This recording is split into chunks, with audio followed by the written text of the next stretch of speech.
Hey guys, Chad Hall with the Corcoran-Hall team here in Coeur d'Alene, Idaho. We have Steven Zamora from Farm Bureau here that's just going to talk a little bit about the insurance rates, everything else that's going on in insurance these days.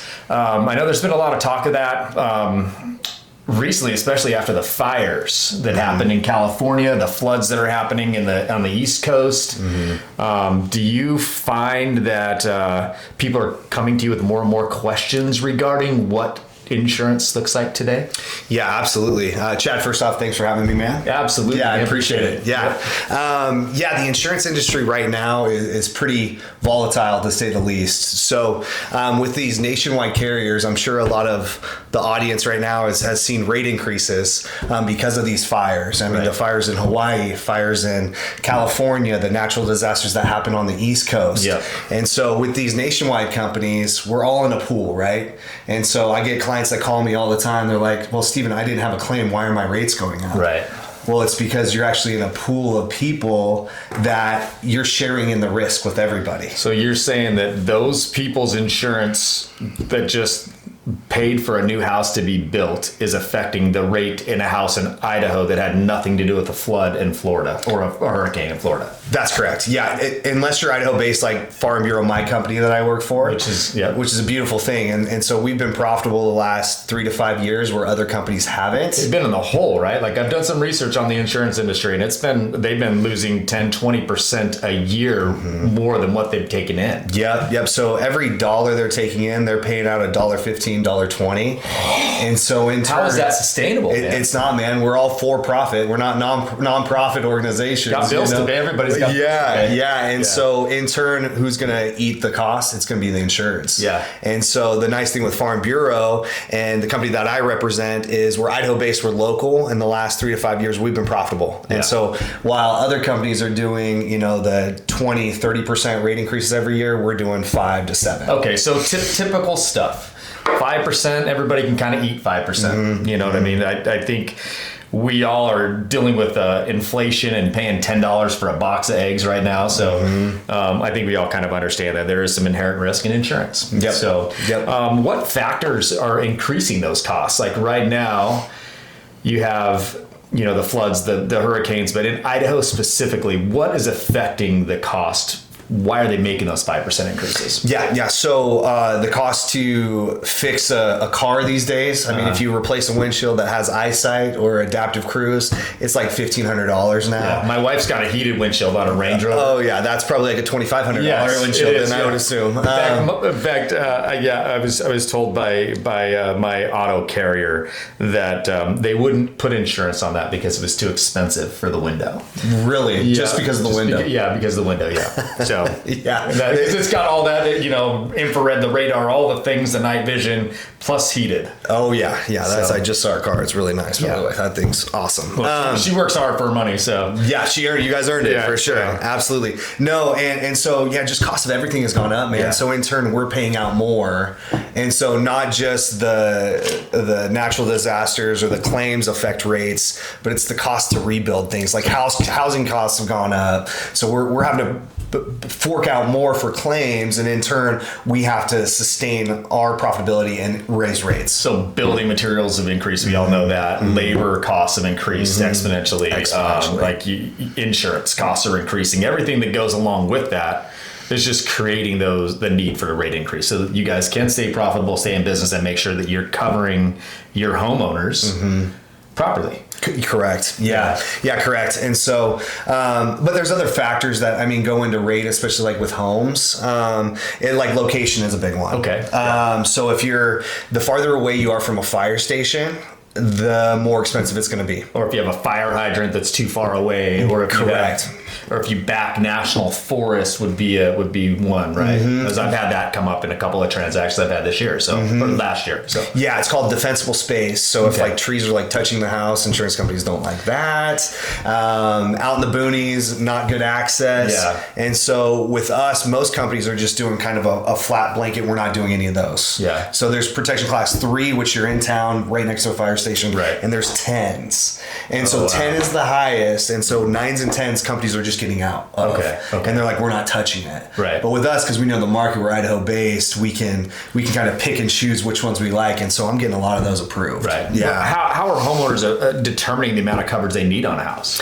Yeah, so they're leaning a lot on me, and so I talk to contractors on a monthly basis as far as like cost of labor, materials, and so that's kind of my job as the expert, and that's why it's so huge. I see all the time. I would say 8 out of 10 declaration pages that I get sent, they're underinsured on their home. What's a declaration page? Yeah, so that's their policy. Okay. So like, cool. The breakdown of what they have covered and all of that. Okay. Yeah, and so I'm seeing a lot of people underinsured.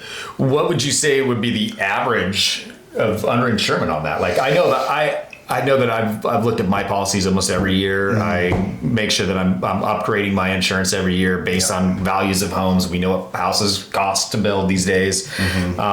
And it is more expensive, so you got to make sure you're covering that. So how often would you suggest somebody look at that? Yeah, so with us, with my agency, we call, text, or email you every year to ask you to come in, look over your policy, make sure you're maximizing discounts, and really make sure you're properly covered. And so I've been doing this for about 9 years, and so pre-COVID, crazy, cost of materials, labor, all of that. Yeah. I was insuring houses probably, let's say it was a $200,000 house that I insured back then. I'm probably insuring it close to $400,000 now. It's that much of a difference. Yeah. And when you cover a house, you're not like, it's not necessarily the value of the home that you're covering as far as land, foundation, all of that. It's usually to rebuild the structure on an existing foundation if it does burn down, right? So that's correct. You might be looking at a house and the structure coverage is only $350,000, but your house is worth $800,000. Well, you're not including the property in that. You're not including the foundation that has to get redone. That's correct. Right. Yep. Okay. Yep. So you're excluding the land, just cost of the labor and materials to rebuild the house. Gotcha. Yep. So what would you advise like a first-time home buyer to do as far as setting up their first plan? What would you think would be the best things that they could do to cover themselves so that they're not going to be underwater when they are underwater? Yeah, absolutely. Well, get a good agent, and I'm available anytime to help out. And so, I would say make sure you have a solid agent. You're not calling a 1-800 number where you're kind of setting it up by yourself and all of that. Get the expert that knows the market realistically. Right. I've been doing just kind of food for thought. If it's kind of just a regular home, builder's grade, I've been doing about $220 to $250 a square foot. Okay. So, by the way, his information is going to be below in the comments section, so you'll be able to contact him. We'll have his phone number, email, and the office that he works out of, so that you guys can reach out and contact him. Perfect. Yep. So, awesome. Outside of homeowner insurance, what other types of insurance do you do? Do you do life insurance? Yeah. So we do a ton of life insurance. Okay. I'm one of the leaders in Farm Bureau of writing life insurance. Okay. I'm a huge advocate for it. People are very quick to insure their cars, their homes, their jewelry, all of that, but we forget to insure our number one asset, and that's us and our future income. Wow. And so, if let's say a husband passes away and you lose his income for life, and then now you have the mortgage you're having to take on, all the car payments, all of that, you need to protect that. Yeah. And so that's just as important as putting insurance on your home and auto, in my opinion. What are the types of policies that you have for somebody to do? I know there's like whole and there's other types of life insurance that you can do. What do you recommend to your clients for that kind of stuff? Yeah. The biggest thing is, I can do we have a ton of options. Okay. The biggest thing is I do a needs analysis, and whatever that number comes out to, whether it's all term, all permanent, or whole life, I don't care. The biggest thing is if it's $1 million need, we're going with $1 million, and whatever your budget, can handle with that $1 million. And so I'm a huge advocate for it. I've seen clients not have it and what it can do to the spouse if something happens. Yeah. And so I've seen it, man. And so I make sure, budget wise is number one, and then the coverage. Yeah. And then we'll figure out, a lot of people like the permanent. I'm a huge advocate for that too. I have myself about $3 million. I have a little less than half of permanent and a little more than half of term. Gotcha. Insurance. So permanent and term insurance is what you recommend. So I think that's one thing that most of us overlook, or we're like, it's too hard to get, or you got to go jump through too many hoops. What kind of hoops are you making your clients jump through to get, say, 45, slightly overweight? Yeah. Great question. So with COVID, the one good thing that COVID did for us is it expedited our underwriting. So if you do 500,000 or less of coverage, you don't have to do a medical exam. Okay. And so really the appointment with me would be like I like to make everyone's busy, right? Yeah. And no one wants to like deal with life insurance or insurance. So I make it as easy as possible. So first I do the needs analysis. I put the app in for them. They do a 15-minute questionnaire, and that's pretty much it. So it's like a half hour with me, 15-minute questionnaire, and then 15 minutes to finalize. Wow, so you're an hour in, all in.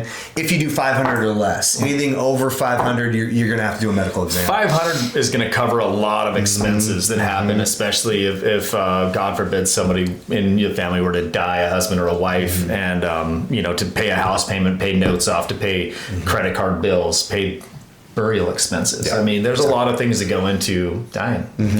And so like, I feel like having your home protected, having your life protected are all kind of encompassing into the things that you do. And you seem to be an awesome agent. So I think that brings a lot of value to the customers that you're looking for. So. Yeah, man. Yeah. I take a holistic approach, and I don't want my people to just think of themselves as another number. Like I want to have a relationship with them. Yeah. Because my job's important. I'm protecting their world, right? If I don't do my job, it could make their family suffer. A couple other things I wanted to talk to you about was like rental houses. I know there's a lot of people that are, they got their house, they purchased a house during COVID, got the real low interest rates. They don't necessarily want to sell it or have to sell it, right?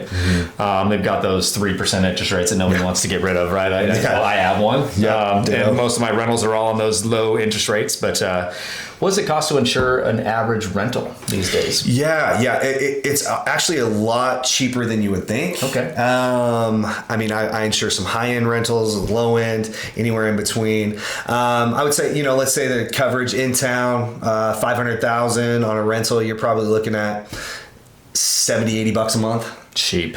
Super cheap. Example of like Airbnbs, we do really good with Airbnbs. So I don't know if you know the Schweitzer Castle, like it's the castle looking thing by the lake. Yeah. And so I insure that. Okay. It came to me, they were paying $18,000 a year. Wow. For about $5 million of coverage, and we came out at $4,300.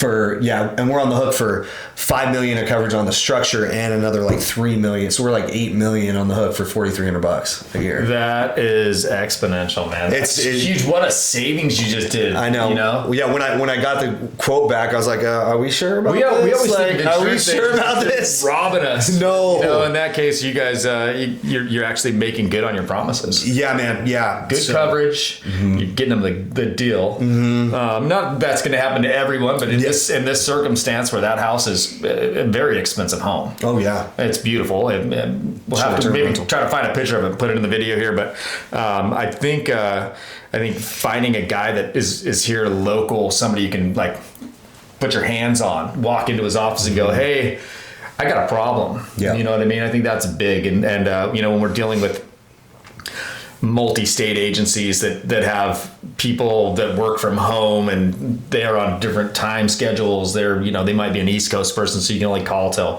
1:00 here. It is nice to have somebody to walk in, and that's why we like to deal with local insurance agents. We like to deal with local lenders. That's part of the thing that we do as a team is we try to develop a group of people, and Steven's one of them. He's insured a couple of our clients' properties, so that we can have somebody that our customers know that they can go into the office, explain the process, have him explain the process to them, and then be able to provide the service that they need without having to go through a 3-step phone call that you're talking to somebody in a different country that you can't understand. And so I think it's very important that we have somebody that's local.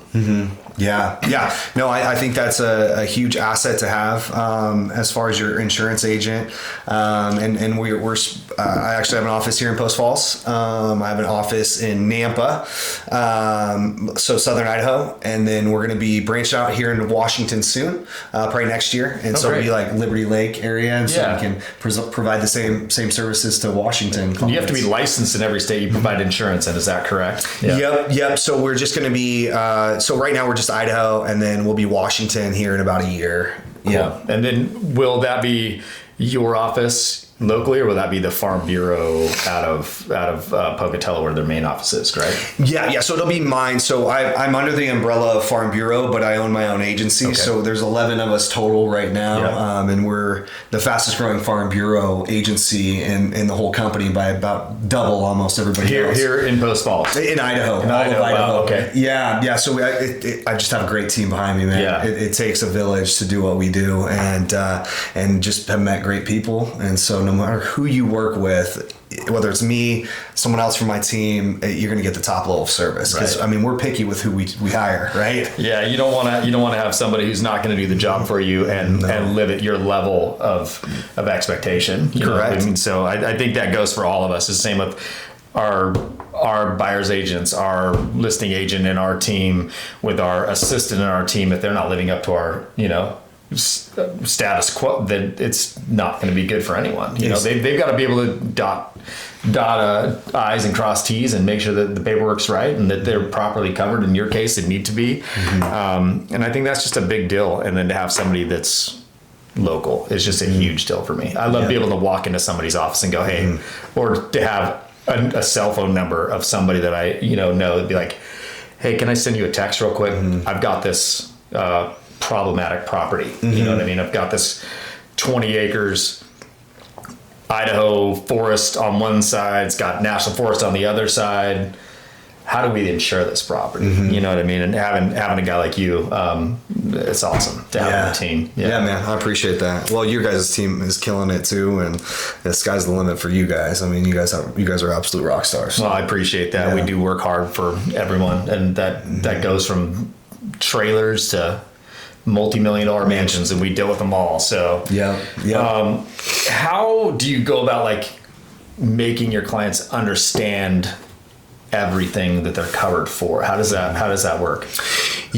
So ideally, I'd like to get them in the office, and you actually like that face to face. I do like that. I do, and I like to call and talk to them, not text. Everyone. But we have to adapt, right? So most of my clients will respond to text, but not phone calls. Yeah. But I'm old school, man. I like face to face. I like phone calls. So it's my job, man. To whether they're in front of me or they don't want to come in, I take them through the same process, man. And step by step, I go line by line coverages, and I explain to them what I'm doing, why I'm doing it, and what they should expect moving forward, and expectations. And so I think that's why we have a high retention. I think that's why our clients refer their friends and family to us. And so we just, that little extra touch means a lot. Right. Again, I don't want them to think of themselves as just another number. Like, you're not calling a 1-800 number, you're calling me and my agency. An actual person that knows your situation. Right. Yeah. And that's super important. Well, tell me a little bit about yourself. You married, kids? Yeah, man. Yeah, I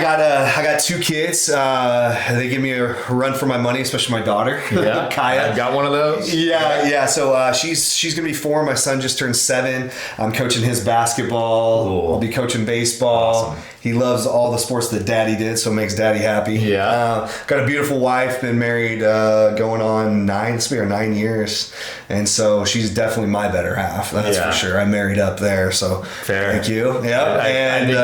I think I could speak the same from my situation as well. Yeah, well, you guys are perfect for each other, I think. But yeah, man, I've been doing this for 9 years. I had my bachelor's degree from LCSC. I'm local. I'm born and raised here in Post Falls. An actual local. I am an actual local. It's rare, man. Idaho, you don't see that too often. It's rare. I'm not local, so. Yeah, I know it's rare.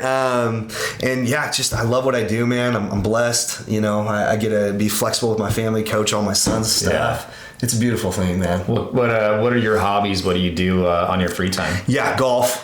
Golf. I'm a big golfer, man. Yeah. Yep. I love golfing, hanging out with the buddies on the course. Yeah. Relaxing. Yeah. Working out. That's like my sanctuary, man. So every lunch, just for my sanity, I got to get in the gym, And so you got to pump them demons out. Got to pump the demons out, baby. Yeah, exactly. Yeah. You have to. And so, but other than that, it's just kind of hanging out with the family. Yeah. And I love this area. I'll live here for the rest of my life. If you were to give any of the listeners out there like one key thing for North Idaho that just kind of like makes them make the choice to move here, what would it be? Oh man, I know it's a hard question. We didn't prepare for this one, but I would say the people and the culture here. It's changing because we are getting a lot of people from California and all that. But everyone I met from California is pretty cool. Yeah, and I lived there for a couple years when I was like 21 to 23. Yeah.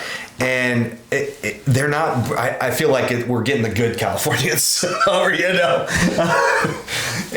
my opinion. But yeah, man. I would say. I mean, you get the 4 seasons. I mean, it's a beautiful place to live. Yeah, yeah, and the people are great too. I was having a conversation with a client over the weekend, and they're from California actually, and they came up to visit here, Thanksgiving time, I think is what it was. And she kind of said the same thing. And it was kind of the thing that attracted me to this area because I'm from Las Vegas. So big metropolitan area, lots of diversity, great food, restaurants, and shopping. But the thing that she noticed the most, and we had a pretty long conversation, they're trying to move up here in the next couple of months, that she wasn't getting honked at. She wasn't getting flipped the bird. People would open doors for her when she walked into a building. There's a lot of, excuse my French, but yes ma'am, thank yous. Because I know there's a lot of people who don't enjoy it. But I think the type of people that we have around here, just the quality is so good, and you're just not seeing the things that you would go to. I was in California recently, and you put a blinker on, and that's just reason for somebody to pull up, and so they can't let you in. And here you put a blinker on, and people will slow down and let you in and wave at you. Yeah, exactly. And beyond that, like the lakes and the lifestyles, our family's big into boating, and so that's the one thing that we really enjoy doing. We spend as many waking hours as we can on the lake in the summer. Oh yeah. And we recently, we have a mutual friend, Andrew Watson. Yeah. He took us skiing for the first time up at Lookout last weekend. I've never skied in my life. 48 years old. And one of the most fun things I've done in years. Did he tear his MCL? He did. Dude, we need to put that guy in a bubble. Did. Oh, shout out to Andrew. Andrew Watson, great lender. Great lender. Fantastic. But he's had injury prone the last 6 months. Tore his shoulder out, had shoulder surgery about 6 months ago. And then goes snowmobiling last weekend, and then just blows his MCL out. Yeah, so poor guy's ice. I'm not sure I want to go in and get her surgery done, but that's the risk you take when you're an active outdoorsman. Yeah, so, and he is active, and he's been down for 6 months. So it's got to be killing him. Well, Steven, I appreciate you coming out. Enjoy the time hanging out with you, get to know you a little bit better, and. If there's anything else that we can do, I'd love to have you back on the show again sometime. I'd love to, man. Maybe a few months from now, 6 months from now, I'll have you back on. Maybe some new information's coming out, and you got some new exciting things. Yeah, absolutely, man. No, I appreciate it, Chad. Well, thank you so much for having me, man. Yeah, absolutely. Yep.